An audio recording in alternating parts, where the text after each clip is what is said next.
दोस्तों, आज जो कहानी मैं आपको सुनाने जा रही हूँ, ये एक मोटिवेशनल कहानी, एक हिरन की कहानी है। ये कहानी हमें बताती है कि किस तरह से लाइफ में धैर्यपूर्वक निर्णय लेकर हम अपने मकसद में कामयाब हो सकते हैं। तो चलिए दोस्तों, शुरू करते हैं इस कहानी को। एक बार की बात है, एक हिरन जंगल में पानी की तलाश में घूम रही थी। उसको बहुत प्यास लगी थी, इसलिए वो इधर उधर पानी की तलाश में भटक रही थी। वो पानी की तलाश में काफी देर तक भटकती रही, लेकिन उसे कहीं पर भी पानी नहीं मिला। थोड़ी देर और जंगल में इधर उधर भटकने के बाद वो एक पेड़ के नीचे बैठ जाती है।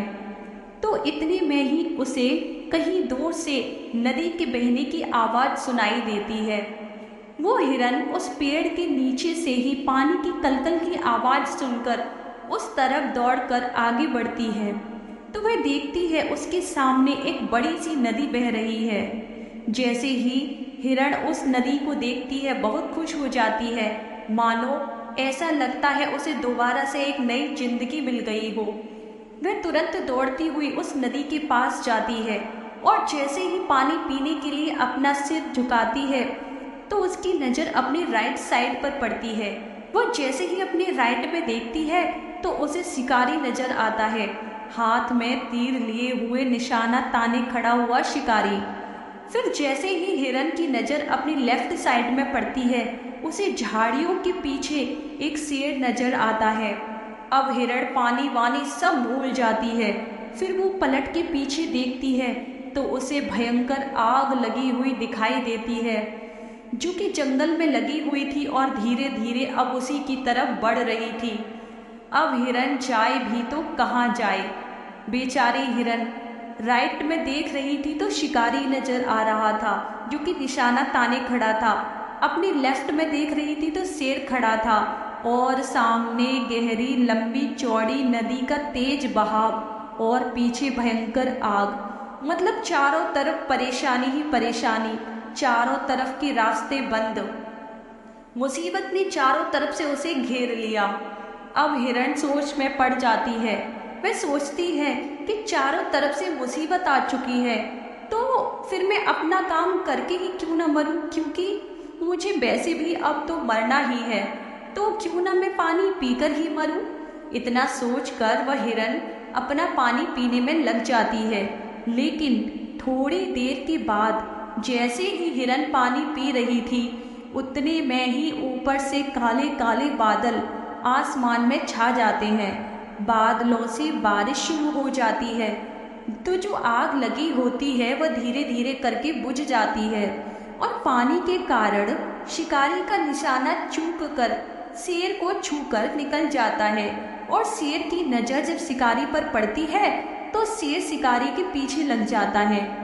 जैसे ही हिरन पानी पीकर अपना सिर ऊपर उठाती है तो वह अपनी राइट में देखती है, उसे शेर कहीं भी नहीं दिख रहा था।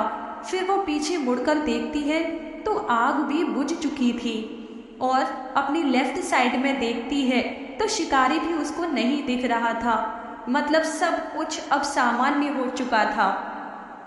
दोस्तों, इस कहानी से हमें यह सीख मिलती है कि इंसान की जिंदगी में प्रॉब्लम्स तो आती ही रहती हैं, और जब भी प्रॉब्लम्स आती है चारों तरफ से इंसान को घेर लेती हैं। उस समय इंसान घबरा जाता है, डर जाता है।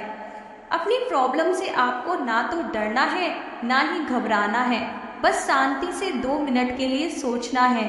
हिरन के पास भी बहुत सारे ऑप्शन थे, या तो पानी में छलांग लगा सकती थी या इधर उधर भाग सकती थी, लेकिन उसने शांति से सोचा और वो अपना काम करने में लग गई। वो पानी पीने आई थी सो पानी पीने लगी। इंसान भी अपनी कामयाबी से थोड़ी दूरी पर रहता है, उसे मुसीबत दिखना शुरू हो जाती है। घर की प्रॉब्लम्स, पैसे की प्रॉब्लम, जिसके कारण वो कुछ भी नहीं कर पाता, घबरा जाता है, डर जाता है। इसलिए आपको ना तो घबराना है ना ही आपको डरना है, बस अपने काम पर डटे रहना है। दोस्तों, उस हिरन की तरह आपको भी अपने लक्ष्य को प्राप्त करना है। जिस तरीके से हिरन पानी पीने आई थी और उसने अपना पानी पी के अपना लक्ष्य पूरा किया, उसी तरह जो भी आपका उद्देश्य है उस पर डटे रहें और आखिर तक आपको सफलता अवश्य मिलेगी। धन्यवाद दोस्तों।